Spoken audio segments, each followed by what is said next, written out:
இன்னைக்கு நம்ம 4வது கதையை பார்க்கலாம். 3வது கதையில நம்ம என்ன பார்த்திருப்போம்?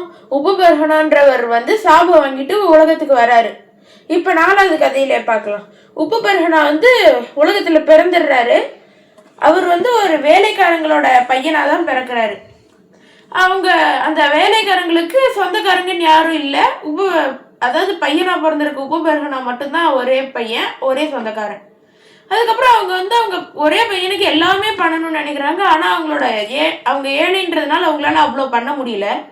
அவங்க எப்பவுமே பிராமணா ஸ்கூல்ல தான் வாழ்ந்துட்டு இருப்பாங்க. பிராமணர்களுக்கு அவங்களால முடிஞ்ச உதவிகளை எப்பவுமே செய்வாங்க. எப்பவுமே வர்ற மாதிரி அந்த வருஷமும் பக்தி வேதாந்தாஸ்ன்றவங்க வராங்க. அவங்க எப்பவுமே இங்க 4 மாசம் மழை காலத்துக்கு இங்கதான் இருந்துட்டு போவாங்க.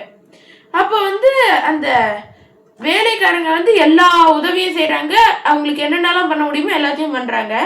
உபபர்ஹனா அப்பப்ப அங்கேயும் இங்கேயும் போவாரு. இவங்க சொல்ற கிருஷ்ணரை பத்தின கதையெல்லாம் அப்படி விரும்பி கேட்பாரு. அவங்க ஒரு நாள் பேசுறதையும் கேட்டு அவருக்கும் கிருஷ்ணர் மேல ஒரு ஈர்ப்பு வந்துருது. அதனால அவங்க 4 மாசம் இங்க இருந்துட்டு அதுக்கப்புறம் கிளம்பி இருப்பாங்க. அவங்க கிளம்புனதுக்கு அப்புறம் அவங்க போகும்போது இப்படி ஒரு பையனை நாங்க பார்த்தது இல்லை, அவ்வளோ நல்ல பையன்னு சொல்லி வாழ்த்திட்டு தான் போறாங்க. அதுக்கப்புறம் அவங்க வாழ்த்திட்டு போனதுக்கு அப்புறமா உபபர்ஹனா, அதாவது இப்ப மனித பிரிவையில் இருக்கிற அந்த சின்ன பையன் அவனா கிருஷ்ணருக்கு என்னென்னலாம் பண்ண முடியுமோ பண்ண ஆரம்பிக்கிறான். அதுக்கப்புறமா அவங்க போகும்போது ஸ்ரீமத் பாகவதம் சொல்லி கொடுத்துருப்பாங்க. அதை நினைச்சு தினமும் அவ்வளோ சந்தோஷப்படுவான்.